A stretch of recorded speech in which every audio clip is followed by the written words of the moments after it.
Bien, continuando vamos a empezar con lo que son los corticosteroides en altura. Por ejemplo, en 1969, un estudio realizado por Sid aquí se trató de demostrar el efecto de una estancia prolongada en altitudes más extremas. Para esto se tuvieron que traer muestras de orinas de la expedición del Everest en 1963 de escaladores que se encontraron, ¿no?, en altitudes de 5.400 a 6.500 metros sobre el nivel del mar. Bueno, aquí también se demostró que los niveles de la 17 hidroxicorticosteroides no fueron significativamente diferentes a partir de los niveles del mar. Por otro lado, se demostró que hubo una respuesta normal a la CTH.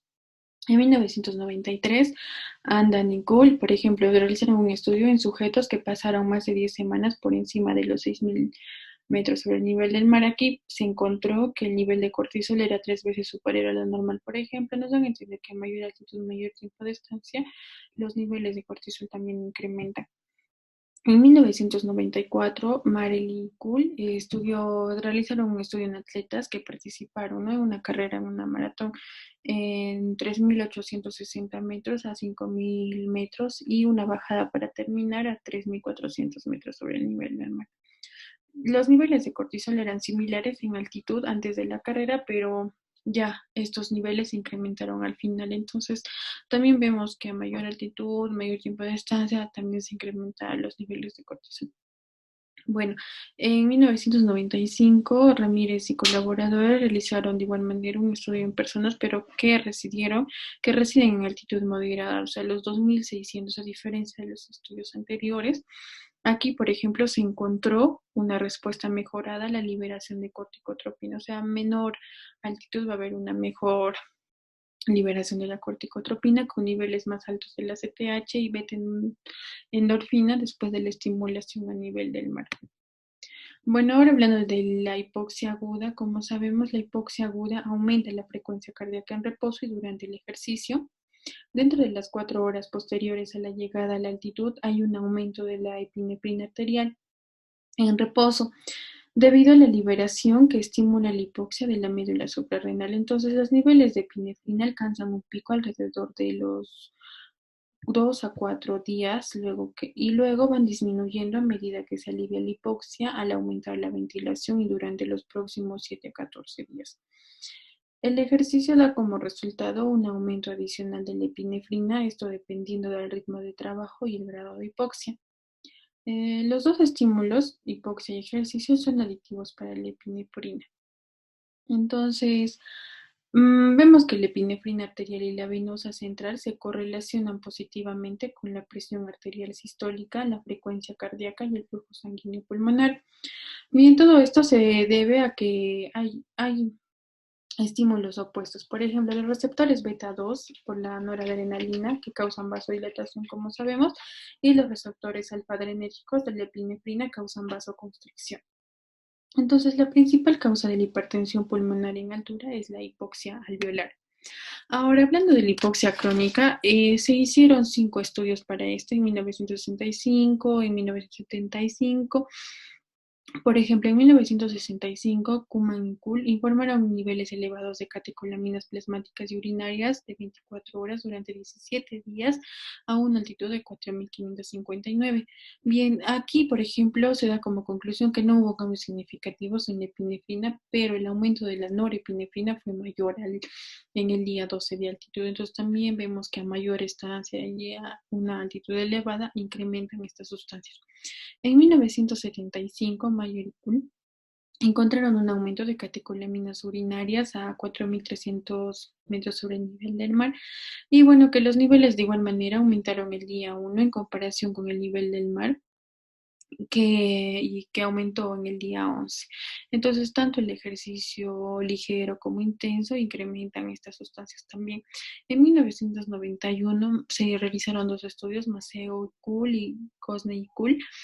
Por ejemplo, se encontraron que en reposo los niveles de la noradrenalina y epinefrina eran más altos en altitud que a nivel del mar, ¿no?, con un ejercicio submáximo. O sea que no necesariamente necesitamos realizar ejercicio para que se eleve la dopamina cuando estamos en altura. Cosney y Kuhl, por otro lado, realizaron estudios de glándulas suprarrenales y pituitarias de 5 residentes que vivían, ¿no? Bueno, que vivían entre los 3.600 y 3.800 metros sobre el nivel del mar. Este estudio principalmente se realizó para comparar los glándulas. Bueno,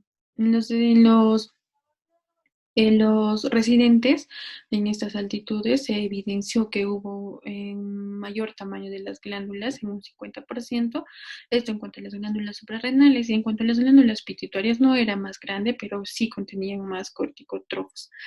En el año 2002, Porter y Kuhl estudiaron el efecto de bloquear los brazos simpáticos o parasimpáticos del sistema autónomo sobre la frecuencia cardíaca y el gasto cardíaco en ejercicio. Por ejemplo, el propanolol tuvo el efecto esperado de reducir la frecuencia cardíaca y el glicopirrolato aumentó la frecuencia cardíaca máxima a los valores del nivel del mar. Bueno, sin embargo, en este estudio, bueno, se demostró que ningún medicamento tuvo ningún efecto sobre el gasto cardíaco máximo. Y en el año 2003, Maceo y Kuhl nuevamente mostraron que el bloqueo del sistema alfa-adrenérgico en un grupo de mujeres resultó en un aumento de los niveles de noradrenalina en comparación con los controles desbloqueados tanto en reposo como en ejercicio. Ahora, las mujeres parecen tener una misma respuesta simpatoadrenal a la altitud de los hombres y no hay diferencias relacionadas con el ciclo menstrual, ¿no? O en caso de la preeclampsia. Ahora, de acuerdo a la respuesta adrenérgica y aclimatización, podemos decir, bueno, que la hipoxia aguda va a aumentar tanto la frecuencia cardíaca como genera un aumento del gasto cardíaco. Esto de acuerdo a la altitud de estancia, pero sin embargo a medida que va disminuyendo la altitud, también bajan las catecolaminas plasmáticas y urinarias, bueno, no son más altas que el nivel del mar. Ahora, en el ejercicio, la frecuencia cardíaca máxima se limita muy por debajo del máximo nivel del mar, siendo típicamente entre 140 y 150 latidos por minuto y a una altitud de 5.800 metros en comparación con, ¿no? con los 140 a 150 va a tener entre 180 a 200 latidos por minuto.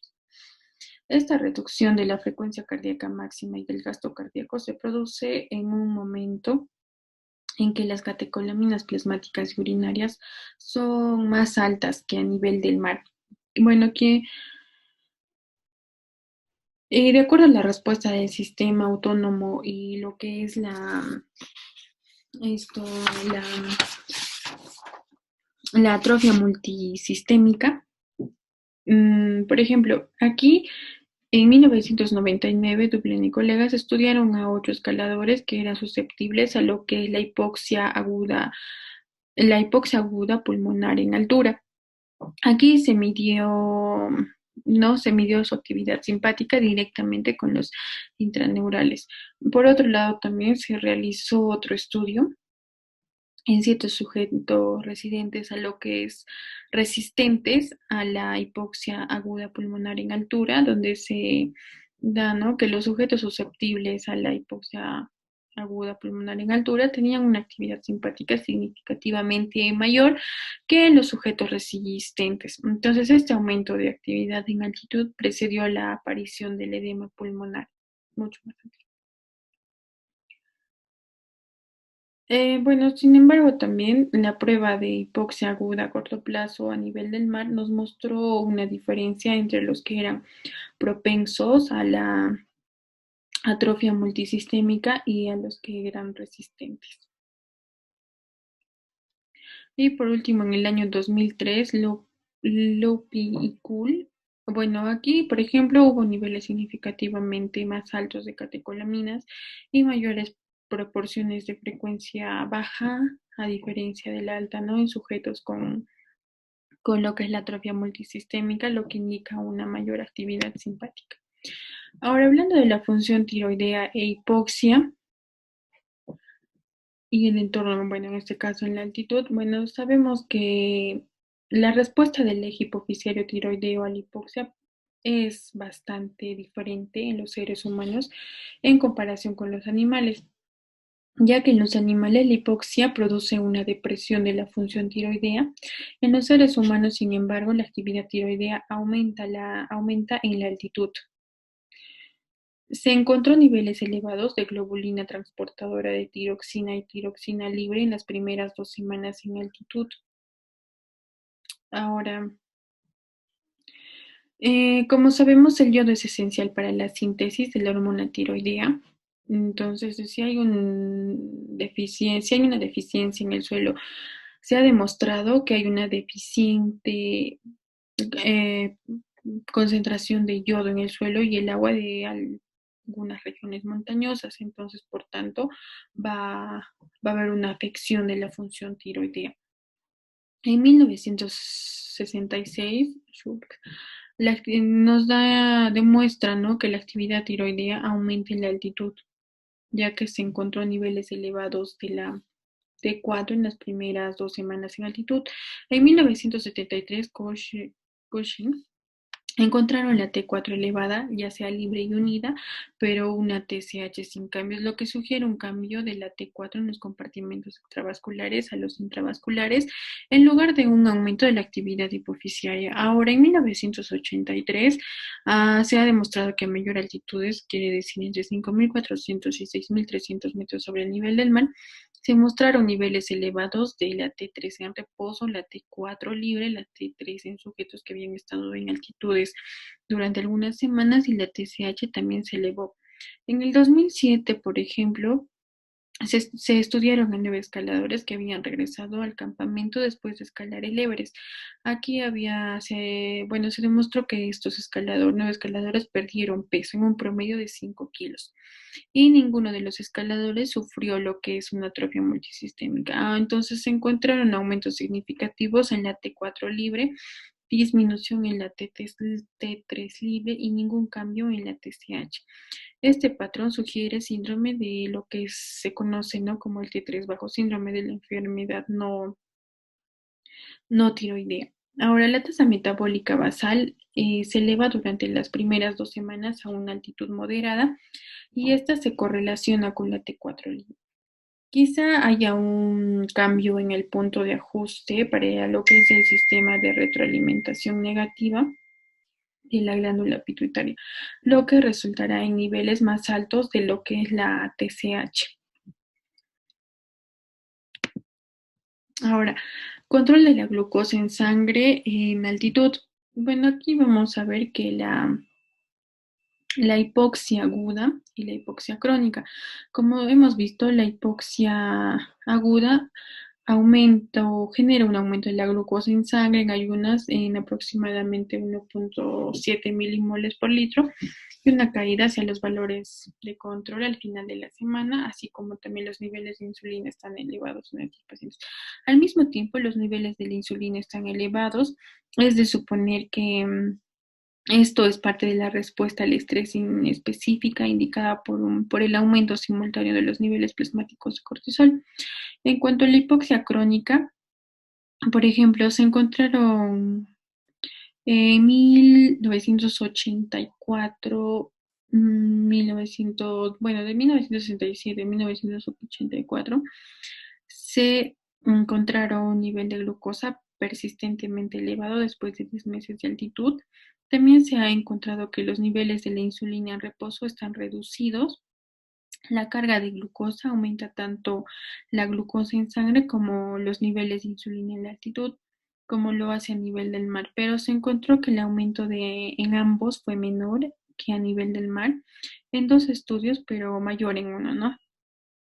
Ahora, en 1974 se encontró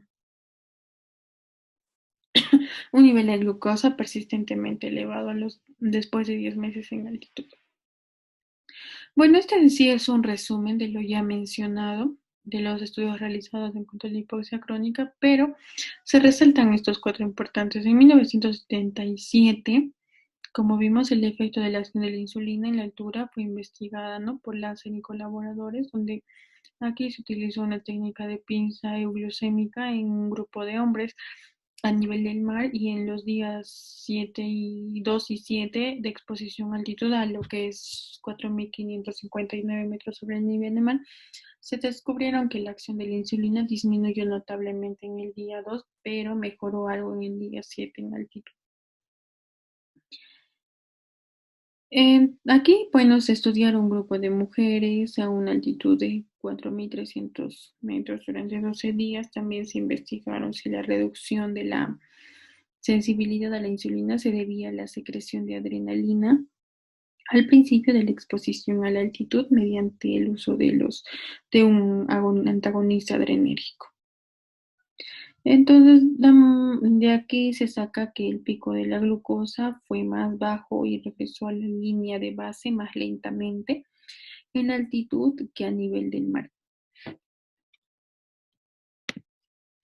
Ahora, pasando a lo que es la endotelina, como sabemos, la endotelina es el vasoconstrictor más potente, pero tenemos más potente que otros, pero también tenemos la endotelina tipo 2 y tipo 3 que están más localizados en otros órganos, ¿no? Entonces, los tres péptidos se unen a los mismos dos receptores A y B, aunque con diferentes afinidades de unión. La endotelina 1 es producida por el endotelio y hasta un 75% de esta se exporta desde el lado opuesto de la célula del lumen del vaso, donde actúa el músculo liso. Entonces, a ver, de esta manera quizá debería considerarse principalmente una hormona paracrina, porque como mencioné, un 75% de la producción se exporta desde el lado de la célula, opuesto al lumen del vaso. Sin embargo, los niveles plasmáticos probablemente reflejan la producción de la endotelina 1 y son paralelos a la gravedad de afección, por ejemplo, en la insuficiencia cardíaca congestiva. Ahora, la altitud y la endotelina, ¿qué relación tienen? Bueno, de aquí también, por ejemplo, en 1995, Cargill y Cool encontraron que 30 minutos de hipoxia aguda, o sea, con una saturación de oxígeno del 75 al 80%, elevaban los niveles plasmáticos de la endotelina 1 en aproximadamente 2,5 veces el valor inicial. Un grupo de pacientes hipóxicos con cor pulmonar presentó niveles similares. Ahora, en 1995, en pacientes con lo que es el trastorno pulmonar obstructivo crónico, también encontraron que los niveles de la insulina 1 se correlacionaban con la presión de la arteria pulmonar. Se encontraron que la endotelina 1 plasmática aumentaba progresivamente con el aumento de la altitud. El nivel se correlacionaba con la caída de la saturación. Y bueno, los niveles fueron más altos después de la semana 1 y disminuyeron ligeramente después de la semana 3 de exposición a la altitud. Entonces,